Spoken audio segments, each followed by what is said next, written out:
So God will never leave us and forsake us. Never, never అంటే ఎప్పటికీ కూడా, ఎప్పటికీ కూడా, ఎల్లప్పుడూ కూడా. నువ్వు సుఖమున్నా, సంతోషమున్నా, ఆనందమున్నా, బాధ ఉన్నా, నష్టముందా, ఆపద ఉన్నా, అవమానం ఉందా, నింద ఉందా, ఏ అనారోగ్య సమస్యలు ఉన్నాయా, దిగజారిపోయిందా, అప్పులున్నాయా, ఆస్తులున్నాయా, డజంట్ మ్యాటర్ టు గాడ్. నువ్వు ధనవంతుడు పేదరికవా, డజంట్ మ్యాటర్ టు గాడ్. ఎప్పుడు కూడా ఆయన మన విడవడు, ఎడబాయడు. చాలామందికి ఇదే అపోహ ఎక్కువగా ఉంటుంది. చాలా కష్టాలు వస్తున్నాయి, దేవుడు నన్ను మర్చిపోయాడు. చాలా బాధలు వస్తున్నాయి, దేవుడు నన్ను మర్చిపోయాడు. పేదవాళ్ళ మీద ఆయనకు కృప ఉండదేమో, ధనవంతుల మీదనే ఉంటుందేమో, లేకపోతే పాస్టర్ల మీద ఉంటుందేమో, విశ్వాసుల మీద ఉండదేమో అని, లేకపోతే నన్ను ఎప్పుడో విడిచిపోయాడు, అందుకే నాకు ఈ కష్టాలు. ఒకటే గుర్తుపెట్టుకోండి, అంత దిగజారిపోయినా కూడా ఆ కష్టంలో కూడా ఆయన చెయ్యి విడవలేదు. ఎప్పటికీ కూడా విడవడు, ఎడబాయడు, పైకి లేపుతాడు ఆ సిచ్యువేషన్లో నుంచి. ఇప్పుడు మనం 24/7 మన పిల్లల్ని జాగ్రత్తగా చూసుకున్నా కూడా వాళ్ళకు జ్వరము రాదా, దగ్గు రాదా, లేకపోతే వాళ్ళకు సిక్నెస్, వీక్నెస్, అనారోగ్య సమస్యలు రావా, వస్తాయి. అలాగే దేవుడు కూడా మన తోడుగా ఉన్నా కూడా మనకు చిన్న చిన్న బాధలు, ఇరుకులు, ఇబ్బందులు, అనారోగ్య, మానసిక, శారీరక సమస్యలు వస్తాయి. వచ్చినప్పుడు వాటన్నిటిని ప్రొటెక్ట్ చేసి ఆయన బయటికి లాబడతాడు, బయటికి తీసుకొస్తాడు. సో అలాగే మన పిల్లల్ని కూడా మనం ట్రీట్మెంట్, టానిక్ లేకపోతే మెడిసిన్ ఇచ్చి మనం ఎలాగైతే వాళ్ళని బయటికి తీసుకొస్తామో ఆ సిక్నెస్ నుంచి, ఆ వీక్నెస్ నుంచి, మనల్ని కూడా ఆ బలహీనతల నుంచి, అనారోగ్య కష్టం నుంచి, కన్నీళ్ళ నుంచి ఆయన కూడా బయటికి తీసుకొస్తాడు. ఆయన బయటికి తీసుకొస్తాడు కాబట్టే ఇన్ని సంవత్సరాలు మనం బ్రతికాము. లేకపోతే మన పరిస్థితి ఎప్పుడో దిగజారిపోయి ఉండేది, ఎప్పుడో పాతాళానికి పోయి ఉండేది, ఎప్పుడో మనకు ఎన్నో సమస్యల గుండా వెళ్ళేది. కానీ ఇంకా మనం ఒక స్టేబుల్ లైఫ్లో ఉన్నాము, ఇంకా మనము ఒక మంచి అధికారంతో నివసిస్తున్నాము, మంచి లైఫ్ స్టైల్ నిలబడుతున్నాము. ఎందుకంటే ఆ కష్టాల్లో కూడా ఆయన ఇంకా కిందికి జారకుండా చేయి పట్టుకొని ఉన్నాడు కాబట్టి. సో ఆయన మనల్ని ఎప్పటికీ విడవడు, మరి ఎడబాయడు అన్న ఈ వాక్యం ద్వారా దేవుడు మనందరినీ కూడా దర్శిస్తున్నాడు. కాబట్టి మన దేవుడైన యెహోవా మనలను వదలకను, విడవకను. 1 రాజులు 8:57 మన దేవుడైన యెహోవా. ఇక్కడ మనిషి అయిన యెహోవా అనట్లేదు, ఇక్కడ దేవుడైన యెహోవా. దేవుడు అంటే కష్టాలు తీర్చేవాడు, కన్నీళ్లు తీర్చేవాడు. దేవుడు అంటే మాట ఇస్తే తప్పనివాడు. దేవుడు అంటే ఆదరించేవాడు, ఆదుకునేవాడు, సహాయం చేసేవాడు. దేవుడు అంటే అద్భుతాలు చేసేవాడు. దేవుడు అంటే సర్వశక్తి. దేవుడు అంటే మహిమగల దేవుడు, మహిమగలవాడు. సో ఆయనే మనకు మాట ఇస్తున్నాడు, మనలను వదలకను, విడవకను. సో చూసారా, God is giving the promise to us, not the man. కరోడుపతి కాదు ఇక్కడ, దరిద్రుడు కాదు, ధనవంతుడు కాదు, ఒక రాజు కాదు, ఒక ప్రధానమంత్రో, ముఖ్యమంత్రో, ఎమ్మెల్యేనో, రాజకీయ నాయకుడో కాదు. ఇక్కడ మాట ఇచ్చేది దేవుడు, సర్వాన్ని సృష్టించిన దేవుడు. ఆయన మాట ఇస్తే తప్పని దేవుడు, మాట ఇస్తే మర్చిపోని దేవుడు. కాబట్టి ఆయన ఇస్తున్నాడు మనందరికీ, వదలక, విడవక. మన పితరులకు తోడుగా ఉన్నట్లు మనకు కూడా తోడుగా ఉండి తరతరాల వరకు ఆయన తోడుగా ఉంటాడు. ఇప్పుడు మనమే ఉన్నాము, సో మన తర్వాత మన పిల్లలు ఎట్లా అని కాదు, వాళ్ళకు కూడా తోడుగా ఉంటాడు, వాళ్ళ తర్వాత వాళ్ళ పిల్లలకు తోడుగా. సో ప్రతి ఒక్క జనరేషన్ టు జనరేషన్ దేవుడు తోడుగా ఉంటాడు. సో అందుకే ఏ జనరేషన్ కూడా ఆయన వదలడు, విడవాడు. ఎందుకంటే అందరం కూడా ఆయన బిడ్డలమే, అందరం ఆయన వల్లనే భూలోకానికి వచ్చాము, ఆయన ద్వారానే వచ్చాము, ఆయన కోసమే వచ్చాము. ఆయనే గర్భంలో వేశాడు, ఆయన గర్భం నుంచే తీశాడు, ఆయనే మనల్ని పెంచుతున్నాడు, పోషిస్తున్నాడు. అలాంటి దేవుడు మనల్ని ఎందుకు మర్చిపోయాను అనుకుంటారు. So don't hurt God. దేవుడిని హర్ట్ చేయొద్దు మనము, ఆయన మనసుని గాయపరచొద్దు. కష్టం వచ్చినప్పుడు అయ్యో నా దేవుడు నా చెయ్యి వదిలేశాడేమో, అందుకే ఈ కష్టం వచ్చిందేమో. అవమానం వచ్చినప్పుడు అయ్యో నా దేవుడు నాకు విముఖుడుగా ఉన్నాడేమో, అందుకే నాకు ఈ అవమానం వచ్చిందేమో. Don't hurt God. దేవుని హర్ట్ చేయకండి, ఆయన మనసుని గాయపరచకండి. ఆయన నిన్ను వదలను, విడవను అని అంటున్నాడు. సో ఏ సిచ్యువేషన్లో ఉన్నా, ఏ సర్కమ్స్టాన్సెస్లో ఉన్నా, ఏ ప్రాబ్లమ్స్లో ఉన్నా, God never leave us, never forsake us. Do remember this. So 1 రాజులు 8:58 తన మార్గంలన్నింటినీ అనుసరించి నడుచుకున్నట్లుగాను. సో ఆయన మార్గంలన్నింటినీ అనుసరించి నడుచుకోవాలి. So this is what expecting from us. God expect చేసేది మన అందరి దగ్గర నుంచి ఇది ఒక్కటే. సో ఆయన మార్గాలు, ఆయన శాసనాలు, ఆయన కట్టడాలు, ఆయన లాస్ అనుసరించి నడుచుకోవాలి. చాలు, ఆయనకు చాలు. ఇంకంతకు మించి నువ్వు ఏమి ఇవ్వాల్సిన అవసరం లేదు. ఆయన హృదయానుసారంగా నడువు, ఆయన వాక్యానుసారంగా నడువు, ఆయన చిత్తానుసారంగా నడువు. ఆయనను అనుసరించి నడుచుకున్నట్టుగా తాను మన పితరులకు ఇచ్చిన ఆజ్ఞలను, కట్టడలను, విధులను చేకొనున్నట్లుగాను మన హృదయంలో తన తట్టు తిప్పుకొనును గాక. సో అడగాలి దేవుణ్ణి, అయ్యా నా హృదయాన్ని నీ వైపుకు తిప్పుకోనైనా, ఈ లోకం వైపు ఉన్న నా హృదయాన్ని నీ వైపుకు తిప్పుకోమని అడగాలి దేవుణ్ణి. సో అప్పుడు నీ మనసుని దేవుడు తిప్పుకుంటాడు. So God is expecting from us. ఆయన ఆజ్ఞలు, కట్టడాలు, శాసనాలు ఆయనను అనుసరించి నడుచుకోవాలి. సో నీ ఇష్ట ప్రకారం నువ్వు వెళ్తున్నావు, నీ నచ్చినట్టుగా నువ్వు వెళ్తున్నావు, ప్రార్థన చేస్తున్నావు, రాదు. అడగాలి దేవుని, Lord wherever I'm going wrong correct me, teach me. మీ తుది శ్వాస వరకు ఇది అడగాల్సిందే. మనం ఇంకా 40 సంవత్సరాలు ఈ రోజు నుంచి దేవుల్లో నడిచినా కూడా still you need to say wherever I'm going wrong correct me. ఇంకెక్కడ నేను తప్పు చేస్తున్నాను, నన్ను కరెక్ట్ చేయనైనా, నా పొరపాట్లు నా దోషాలను తప్పు చేయని. ఒకటే గుర్తుపెట్టుకోండి, కృప ఆయన మీద అందరి మీద ఉంది. ఆ కృప వల్ల మన అందరం బ్రతుకుతున్నాము. అలానే ఆ కృపను మిస్యూజ్ చేయకూడదు. మనం కూడా దేవుడు అంటే భయభక్తులు కలిగి ఉండాలి. దేవుడు అంటే ఒక ప్రత్యేక హోదాని ఇవ్వాలి, ప్రత్యేక స్టేటస్ని మనం ఇవ్వాలి దేవుడికి ఎప్పుడైనా కూడా. 1 రాజులు 8వ అధ్యాయం 59వ వచనం. ఎందుకు ఇవ్వాలి? దేవుడు మనకు ప్రత్యేక హోదా ఇచ్చాడు, స్పెషల్ స్టేటస్ మనకి ఇచ్చాడు, ఫస్ట్ ప్రియారిటీ మనకి ఇచ్చాడు, బెస్ట్ ప్రియారిటీ మనకి ఇచ్చాడు దేవుడు ఎప్పుడు కూడా. సో అందుకే మనం కూడా ఆయనకు తిరిగి అదే ఫస్ట్ ప్రియారిటీ ఇవ్వాలి. ఆయన తన దాసుడైన నా కార్యమును, ఇజ్రాయేలీలకు తన జనుల కార్యమును అవసరము చొప్పున ఎల్లప్పుడూ నిర్వహించున్నట్లుగా నేను యెహోవా ఎదుట విన్నపము చేసి ఈ మాటలు రేయింబగలు మన దేవుడైన యెహోవా సన్నిధిని ఉండును గాక. అప్పుడు లోకమందున్న జనులందరూ యెహోవా దేవుడనియు ఆయన తప్ప మరి ఏ దేవుడు లేడనియు తెలుసుకొందురు. సో మన జీవితంలో కొన్ని పరిస్థితులు ఎందుకు జారిపోతున్నాయంటే, సో మన దేవుడి యొక్క గొప్పతనం బయటపడాలంటే మన అందరి జీవితాల్లో, భూలోకంలో కూడా ఈ దేవుని ఎవ్వరు కూడా నార్మల్గా తెలుసుకున్న వాళ్ళు ఎవరు లేరండి. ఏదో ఒక కష్టం వచ్చి, కట్టిక బాధలు, ఇక ఎవరు తీర్చలేని కష్టము, ఎవరు తీర్చలేని బాధలు, ఇక చివరి క్షణము దాకా వెళ్ళి, మరణం అంచుల దాకా వెళ్ళి, సో లేకపోతే నడి సముద్రంలో పీకల దాకా ముడిగినట్టు ఉండి పరిస్థితులు, లేకపోతే కొండ శిఖరంకి దాకా వెళ్ళినట్టు ఉండి పరిస్థితులు, సమస్యలు. ఆ సిచ్యువేషన్లో ఉన్నప్పుడు దేవుడిని తెలుసుకున్నారు చాలామంది, నాతో సహా, అందరితో సహా. మీరు ఏ టెస్ట్ మోని ఉన్నా కూడా, ఎక్కడికి వెళ్ళినా మాకు ప్రాబ్లమ్స్కి సొల్యూషన్ దొరకలేదు, సో ఇక్కడ దొరికింది ఈ దేవుడి దగ్గర అని చెప్తారు. సో ఎందుకు దేవుడు అక్కడ దాకా ఎందుకు తీసుకొచ్చాడు? సో ఆయన గొప్పతనం ఏంటిదో బయలుపరచాలని. సో ఒకటి గుర్తుపెట్టుకోండి, మనకు ఏదైనా ఈజీగా వచ్చింది అనుకోండి, మనకు ఎవరి విలువ తెలియదు. అదే ఒక కష్టాల్లో ఉండి, బాధలో ఉండి, ఇంకెక్కడ పరిస్థితులు చేజారిపోయి, ఎక్కడి నుంచి దారి లేదు, దిక్కు లేదు, ఆ సమయంలో మనకు సహాయం దొరుకుతుంది చూసారా, అప్పుడు మనం జీవితాంతం ఆ సహాయాన్ని గుర్తుపెట్టుకుంటాము, ఆ జీవితాంతం ఆ టెస్ట్ మోనీని గుర్తుపెట్టుకుంటాము. కాబట్టి ఈ దేవుడి యొక్క గొప్పతనము తెలుసుకోవాలంటే నీ జీవితంలో కూడా గొప్ప కార్యాలు జరగాలి. ఈ దేవుడి యొక్క అద్భుతాలు తెలుసుకోవాలంటే నీ జీవితంలో అద్భుతాలు జరగాలి. అందుకే దేవుడు మనందరి జీవితాల్లో అద్భుతాలు చేసి, ఎస్ నేను ఇలాంటి వాడని మనందరినీ ఆశ్చర్యపరుస్తున్నాడు. ప్రతిరోజు ఆశ్చర్యపరుస్తున్నాడు, ప్రతి క్షణం ఆశ్చర్యపరుస్తున్నాడు, మనందరినీ కూడా ప్రతి సంవత్సరం ఆశ్చర్యపరుస్తున్నాడు. మనందరి జీవితాల్లో ఎన్నో అద్భుతాలు, ఎన్నో ఆశ్చర్యమైన కార్యాలు, ఎన్నో మిరాకిల్లెస్, ఎన్నో మన ఊహకందని అద్భుతాలు మన జీవితంలో, మన తెలిసిన వాళ్ళ జీవితంలో, ఈ ప్రపంచంలోనే గొప్ప గొప్ప కార్యాలు చేస్తున్నారు. మరణ చివరపు అంచుల దాకా వెళ్ళిన వాళ్ళు కూడా తిరిగి వస్తున్నారు. పుట్టిగుడ్డి వాళ్ళు కన్నులు తెరుస్తున్నారు. మాటలు లేని వాళ్ళు దేవుణ్ణి స్తుతిస్తున్నారు మాటలు తెచ్చుకొని. సో గొప్పగా కార్యాలు చేస్తున్నాడు. ఎందుకంటే ఈయన ఇంత గొప్ప దేవుడు మనందరికీ ఉన్నాడు కాబట్టి, యెహోవా దేవుడని, ఆయన తప్ప మరి ఏ దేవుడు లేడని తెలుసుకుందరు. సో మనందరం ఇలాంటి కార్యాలు తెలుసుకోవాలనే మనందరి జీవితాలలో అద్భుతాలు చేస్తున్నాడు. సో ఆ సిచ్యువేషన్లో కూడా నువ్వు ఏ సిచ్యువేషన్లో దిగజారిపోయావో, ఏ సిచ్యువేషన్లో కూడా నువ్వు కృంగిపోయావో, కృషించిపోయావో గుర్తుపెట్టుకో, ఆ సిచ్యువేషన్లో కూడా దేవుడు నీ పక్కనే ఉన్నాడు, నీ చెయ్యి పట్టుకొనే ఉన్నాడు, నీ ప్రార్థనను వింటున్నాడు, నీ మొరను వింటున్నాడు, నీ సమస్యకు పరిష్కారాన్ని ఇస్తున్నాడు. God is trainer, is a good trainer. గుర్తుపెట్టుకోండి, ఎప్పుడు కూడా నీకు ఒక కష్టం వచ్చింది, బాధ వచ్చిందా, అందులో దేవుడు ఒక ట్రైనింగ్ ఇస్తున్నాడు, నీకు నేర్పిస్తున్నాడు, ఆత్మీయంగా నిన్ను బలపరుస్తున్నాడు, ఆత్మతో నిన్ను నింపుతున్నాడు, వాక్యంతో నింపుతున్నాడు. So is a good trainer, is a good teacher, is a good mentor. So నీ కష్టాల్లో, నీ బాధల్లో, నీ అవమానంలో నేను నీ చెయ్యి విడవను ఎడబాయని అన్నాడు కదా. సో ఆయన పట్టుకొని ఏం చేస్తున్నాడు? చూడట్లేదు, నిన్ను పట్లనే పట్టుకొని చూడడు, నీకు ట్రైనింగ్ ఇస్తాడు, నువ్వు జ్ఞానం ఎదిగేలాగా, ఆ ఓవర్కమ్ అయ్యేలాగా శక్తిని ఇస్తాడు.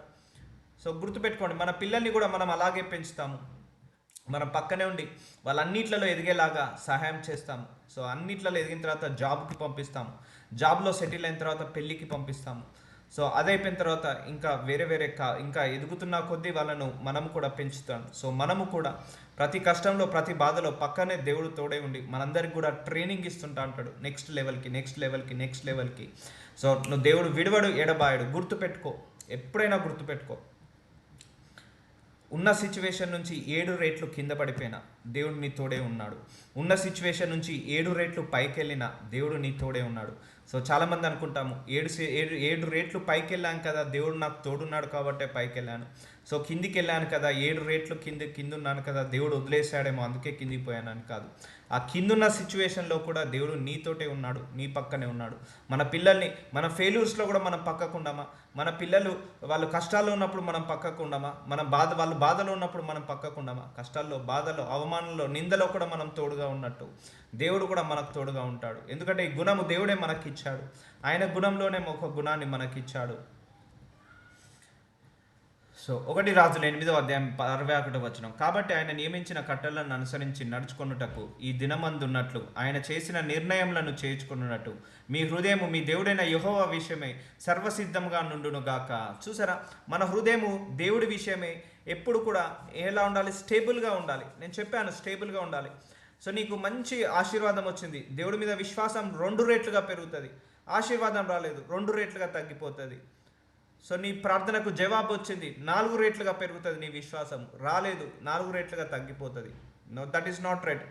దేవుడి మీద నీ మనసులో దేవుడి స్థాయి ఎప్పటికప్పుడు పెరుగుతూనే ఉండాలి. కష్టాల్లో కూడా ఇంకా ఆయన నమ్ము, బాధలో కూడా నమ్ము, అవమానాల్లో కూడా, ఫెయిల్యూర్లో కూడా నమ్ము, చింతలో కూడా నమ్ము, విచారణలో కూడా నమ్ము. ఏ ప్రార్థనకు జవాబు రావట్లేదా? ఇంకా నమ్ము. సో ఆ నమ్మే సమయంలో నువ్వేం చేయాలి? ఆయన కట్టడాలను అనుసరించి నడుచుకుంటూ ఏమొస్తుంది నేను రోజు బైబిల్ చదివితే, ఏమొస్తుంది నేను రోజు ప్రార్థన చేసుకుంటే, నా పరిస్థితి ఇలాగే ఉంది కదా, ఇంకేది జరగట్లేదు. సో మీ ఫిజికల్ వల్ల ఏం చేంజ్ కావట్లేదు, కానీ నీ స్పిరిచువల్ వల్ల నీ ఆత్మ సామర్థ్యం పెరుగుతుంది. నీ యొక్క దేవుడికి దగ్గర అవుతున్నావు, నీ దేవుడి యొక్క ప్రత్యక్షతలోకి వెళ్తున్నావు. సో ఇవన్నీ కూడా జరుగుతాయి. అందుకే నువ్వు ఎప్పుడైనా భూలోక సంబంధమైన విచారణ, భూలోక సంబంధమైన ఆలోచనలు నీ మనసులో పెట్టుకున్నప్పుడు నీ దేవుడు కనపడడు, ఆయన అద్భుతాలు కనపడాయి. సో అందుకే నీకెన్ని కష్టాలు, ఎన్ని బాధలు, ఎన్ని అవమానాలు వచ్చినా జస్ట్ దేవుడికి వదిలేసాయి. Leave it to God everything. అందరికీ ఉంటాయండి, భూమి మీద పుట్టిన ప్రతి ఒక్కరికి కూడా కష్టాలు, కన్నీళ్ళు, బాధలు ఉంటాయి. బట్ మనందరికీ ఏంటంటే ఒక కేర్ ఆఫ్ అడ్రస్ ఉంది, ఏసయ్య. మనందరికీ ఒక హోప్ ఉంది, ఏసయ్య. మనందరికీ ఒక నిరీక్షణ ఉంది, ఏసయ్య. మనందరికీ ఏదో ఒక రోజు ఈ కష్టానికి ముగింపన్న ఆ యొక్క హోప్ ఉంది, ఆ బిలీవ్ ఉంది, ఆ ట్రస్ట్ ఉంది, ఆ ఫెయిత్ ఉంది. That is called Jesus Christ. ఆయనే మన హోప్, ఆయనే మన బ్లెస్సింగ్, ఆయనే మన ట్రైనర్, ఆయనే మన గైడ్, ఆయనే మన మెంటర్, ఆయనే మన టీచర్, ఆయనే మన ఫాదర్, ఆయనే మన బ్రదర్, ఆయనే మన ఫ్రెండ్, ఆయనే మన supplier for all our needs, ఆయనే మన కంఫర్టర్. సో ఇన్ని రకాలుగా నిన్ను ఆదరిస్తున్నాడు. Still you are not believing God 100%. Still you are not trusting God 100%. So నీ కష్టము, నీ బాధ, నీ యొక్క చింతలు, విచారణ పక్క పెట్టేసే, తోసి పడేసాయి.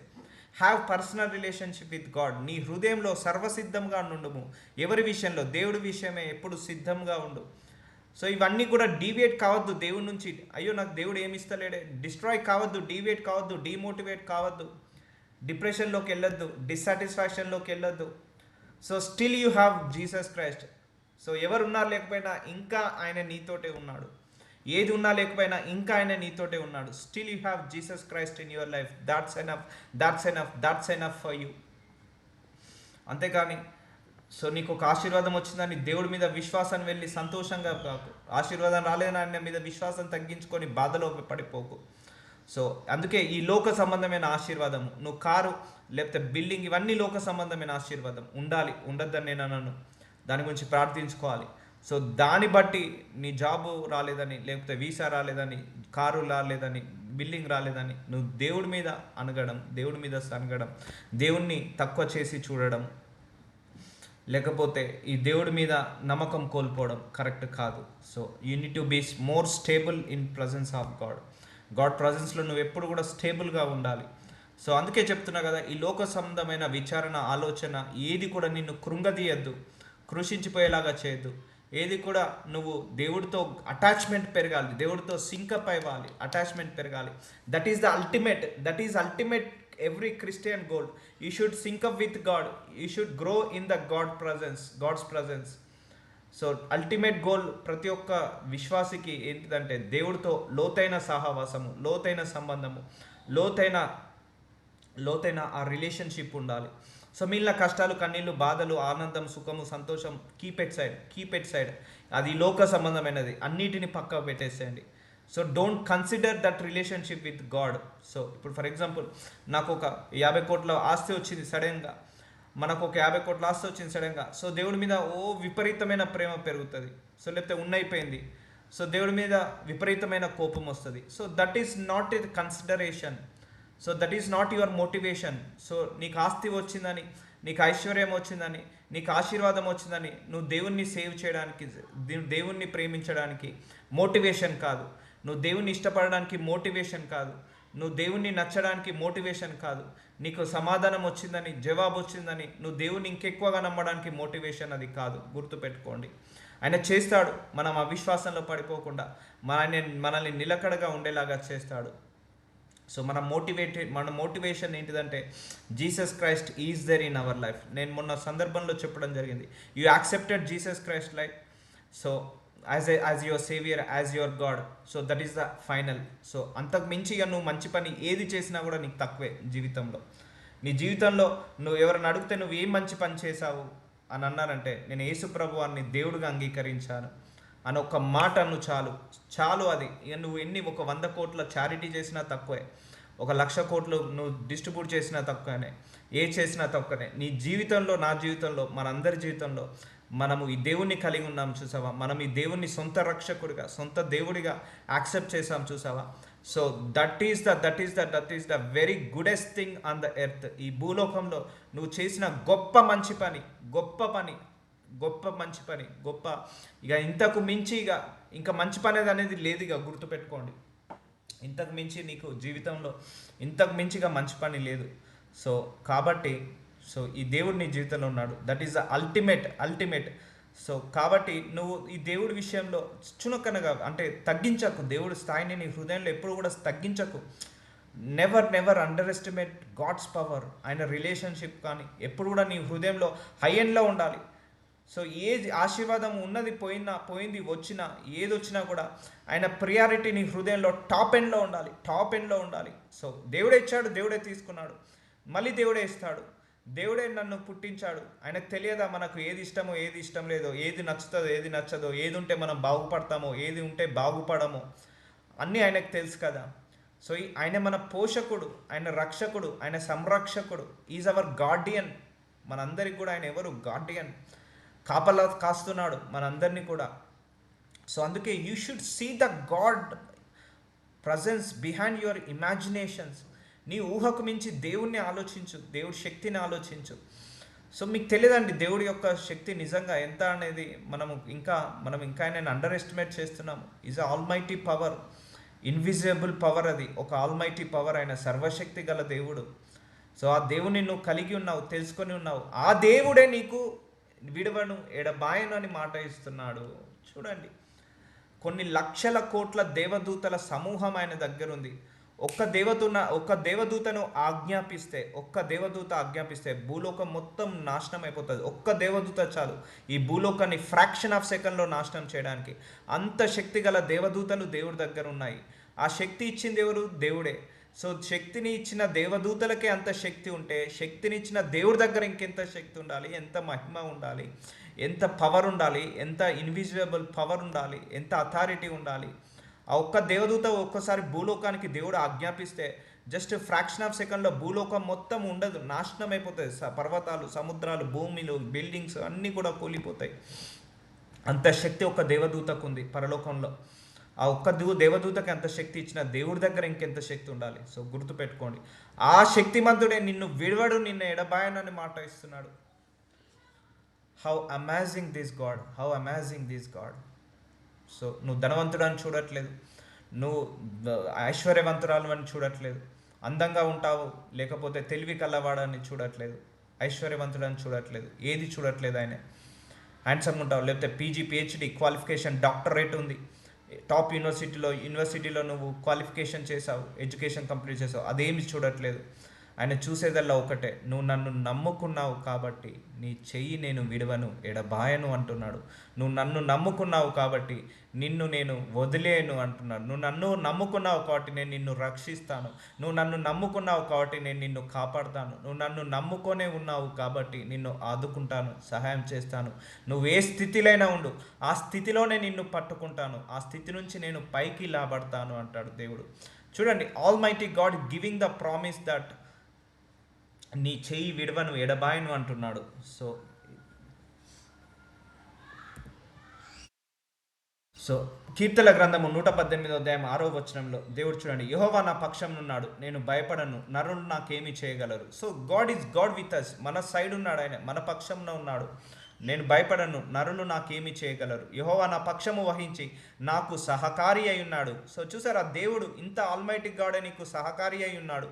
నా శత్రువుల విషయమైన నా కోరిక నెరవేరుట చూచెదను. సో మన శత్రువులను ఆయన పనులు రాలగొడతాడు. ఆయన చూసుకుంటాడు. మన శత్రులు ఆర్థిక సమస్యలు, కుటుంబ సమస్యలు, మానసిక శారీరక సమస్యలు, లేకపోతే నీ వెనకాల ఎవరు తిడుతున్నారో, ఎవరు గోతులు తీస్తున్నారో, నీ వెనకాల ఎవరు నిన్ను తిడుతున్నారో, ఎవరు అవమానిస్తున్నారో నిన్ను, నీ వెనకాల ఎవరు నిన్ను విమర్శిస్తున్నారో వాళ్ళందరినీ కూడా ఆయనే చూసుకుంటాడు. నా పక్షమున వహించి నాకు సహకారి అయి ఉన్నాడు. సహకారము అంటే మనందరినీ కూడా ఆదుకుంటున్నాడు. తన కుడి హస్తాన్ని ఇచ్చి మనకు సహాయాన్ని చేస్తున్నాడు. కాబట్టి so never lose your confidence, lose your trust, lose your faith on God. అల్టిమేట్గా పాజిటివ్ ఒపీనియన్ ఎప్పటికీ ఉండాలి, కలిగి ఉండాలి దేవుడి మీద. సో ప్రార్థించుకుంటున్నాం, రోగం తగ్గిపోవట్లేదు, ఇంకా ఫెయిత్ ఉండాలి దేవుడి మీద. ప్రార్థించుకుంటున్నాం, ఇంకా రోగం దిగజారిపోయింది, ఇంకా విశ్వాసంతో ఉండు. My God is good, my God is great, my God decision is final, my God is a good decision maker. So my God is awesome, my God is hero, my God is super, my God whatever he will do for me good only, not bad. ఆయన ఏది చేసినా నాకు మంచే జరుగుతుంది, మంచి కోసమే చేస్తాడు కానీ చెడు చేయడు. ఆ వీసా రాలేదా, ఏదో ఒక అర్థం ఉంది దాని వెనకాల. ఆ జాబ్ రాలేదా, దాని వెనకాల ఏదో ఒక పరమార్థం ఉంది. ఆ యొక్క మ్యారేజ్ కాలేదా, ఆ అమ్మాయితోటో అబ్బాయితోటో ఏదో ఒక అర్థం ఉంది దేవుడి దగ్గర. ఆ గర్భఫలం ఇంకా రావట్లేదా, ఇంకా శ్రేష్ఠ ఫలం ఏమైనా ఇస్తుందేమో. సో ప్రెగ్నెన్సీ కన్ఫర్మ్ అయిన తర్వాత మిస్క్యారేజ్ అయిందా, మేబీ ఆ బిడ్డ లోపంతో పుడతాడేమో. So everything has reason with God. ప్రతిదానికి దేవుడి దగ్గర ఒక రీజన్ ఉంది. సో ఆయన నిన్ను విడవడు, ఎడబాయను అంటున్నాడు. సో అందుకే ఇవన్నీ చెడు జరిగేది తప్పిస్తున్నాడేమో. సో అందుకే నువ్వు దేని విషయంలో రిగ్రెట్ కాకు, చింతించకు. నువ్వు చింతిస్తున్నావు అంటే Jesus Christ not there in your life. So నువ్వు ఇంకా దేవుడు నీ జీవితంలో లేడనే నువ్వు చింతిస్తున్నావంటే, నువ్వు బాధపడుతున్నావు, భయపడుతున్నావంటే లీవ్ ఇట్ టు గాడ్. దేవుడికి వదిలేసేయండి, క్షమించేసి, అందరినీ క్షమించేసి దేవుడికి వదిలేసేయండి. ఆ చింత నీది కాదు, ఆయనది. నిన్ను ఎలా పోషించాలో ఆ చింత ఆయనది, నిన్ను ఎలా బ్రతికించాలో ఆ చింత ఆయనది, నీకు ఎలా సహాయం చేయాలో చింత ఆయనది, నీకు కాదు. నువ్వు ఆలోచించాల్సింది ఏంటిది? ప్రార్థించుకోవాలి. నువ్వు ఆలోచించాల్సింది ఏంటిది? బైబిల్ చదువుకోవాలి, ఇలాంటి వాక్యాలు వినాలి. సో అందుకే నీ మనస్సులో దేవుడి యొక్క స్థానము స్థిరంగా ఉండాలి. వీలైతే అది పెరుగుతూనే ఉండాలి కానీ తగ్గకూడదు. ప్రార్థించుకుంటున్నాం, రోగం తగ్గట్లేదు. ప్రార్థించుకుంటున్నాం, 2 రోగాలు కాస్త 4 అయింది. అయినా నీ విశ్వాసము దేవుడి మీద ఉండాలి. ఏమనాలి ఆ టైంలో కూడా? అయ్యా, ఈ 4 రోగాలు, 2 రోగాలు, 4 రోగాలైనా కూడా నా చెయ్యి పట్టుకున్నందుకు వందనాలు ప్రభు అనాలి. మళ్ళీ 4 కాస్త 8 రోగాలుగా మారాయి. అయ్యా, ఈ సమయంలో 8 రోగాలైనా కూడా నువ్వు నా చెయ్యి పట్టుకున్నావు, నన్ను విడవలేదు, ఎడబాయలేదు ప్రభు అని నువ్వు అడగాలి, థ్యాంక్స్ చెప్పాలి. 8 కాస్త 16 రోగాలు అయ్యాయి. అయ్యా, ఈ 8 కాస్త 16 రోగాలు అయ్యాయి, అయినా కూడా నువ్వు నా చేయి పట్టుకొని నన్ను వదలలేదు, నన్ను విడవలేదు, నన్ను ఎడబాయలేదు. అప్పుడు 16 కాస్త 0గా మారుతుంది. గుర్తుపెట్టుకోండి, విశ్వాసాన్ని దేవుడు ఆ లెవెల్లో పరీక్షిస్తాడు. ఆ 1 రోగము 2 రోగాలుగా, 2, 4, 4, 8, 8, 16గా మారిన రోగాలను కూడా దేవుడు ఒక్క క్షణంలో 0 చేసేస్తాడు. విశ్వాసము చాలా ఇంపార్టెంట్ దేవుడి మీద. సో ఆ 16 దాకపోయినా కూడా దేవుడు నీ చేయి పట్టుకొని ఉంటాడు. గుర్తుపెట్టుకో, నువ్వు కూడా ఆయన చేయి పట్టుకొని ఉండాలి. అంటే నమ్మకంతో ఉండాలి, విశ్వాసంతో ఉండాలి. సో అందుకే you are walking with Jesus it's not that much of easy. So నువ్వు దేవుడితో, యేసయ్యతో నడవడం అంత ఈజీ కాదు. You will get many kind of experiences. నీ లైఫ్లో చాలా అనుభూతులు ఇస్తాడు దేవుడు, చాలా అనుభవాలను ఇస్తాడు. సో అవన్నీ నీ మేలుకే, నీ మంచికే. సో ఇలాంటి దేవుడు నీకు సర్వంలో ఎక్కడ దొరకడు.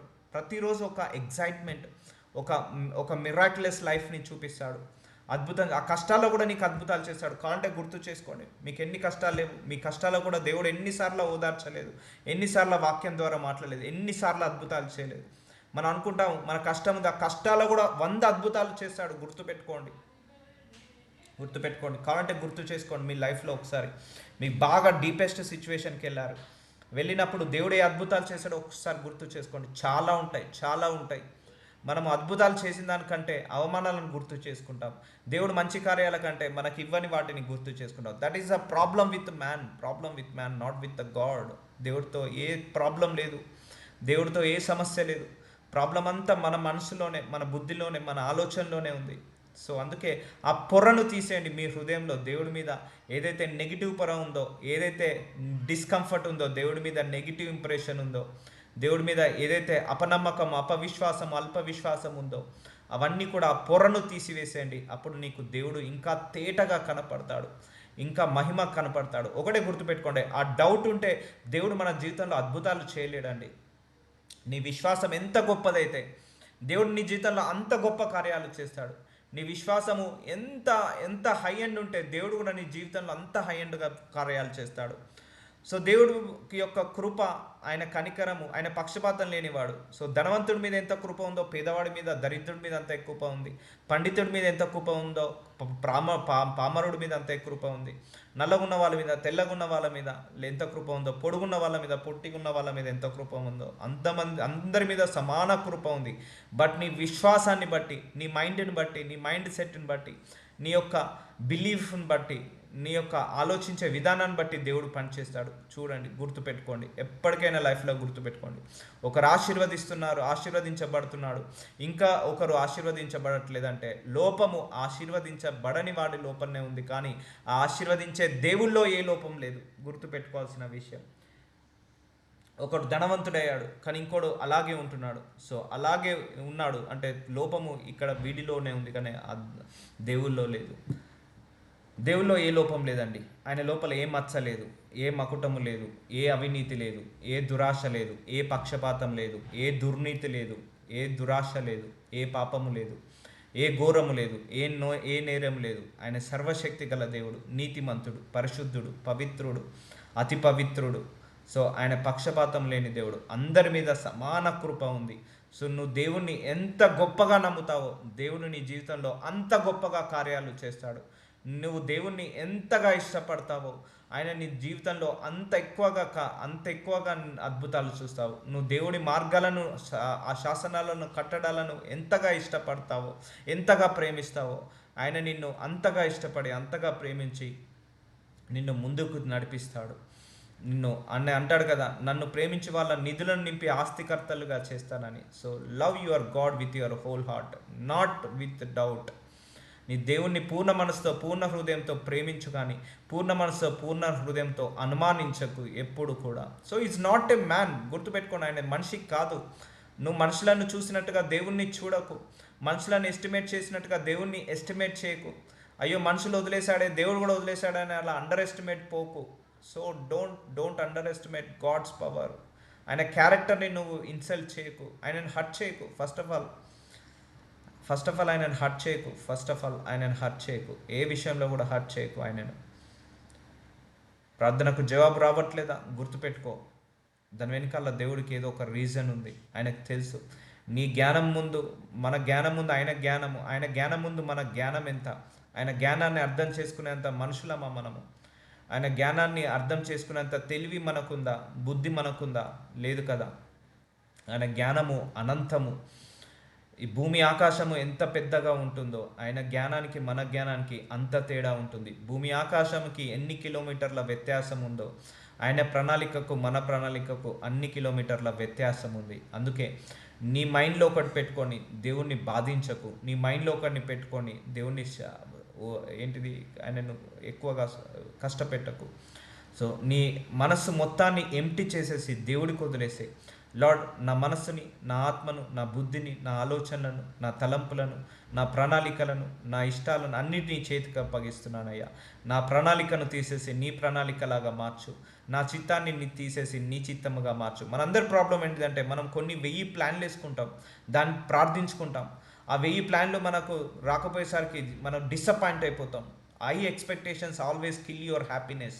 High expectations are always kill your happiness. ఇప్పుడు మన చిన్న పిల్లలు ఉన్నారు, బైక్ కొనియమంటే కొనిస్తాము ఒక 10 సంవత్సరాల బాబుకి. సో కొనియము. సో అప్పటి వరకు మనం ఏది అడిగినా ఇచ్చాము, కానీ బైక్ అడిగితే ఇయ్యము, ఎందుకంటే వాడికి ప్రమాదం అని తెలిసి. సో వాడు ఏమవుతాడు, అయ్యో మా డాడీ చెడ్డోడు, మా మమ్మీ చెడ్డది, ఒక బైక్ కొనియలేకపోతాడు. 3 పూటల భోజనం అయితే పెడుతుళ్ళు, చదువుకోవడానికి ఇదే బుక్స్ ఇచ్చారు కానీ బైక్ ఇవ్వట్లేదు.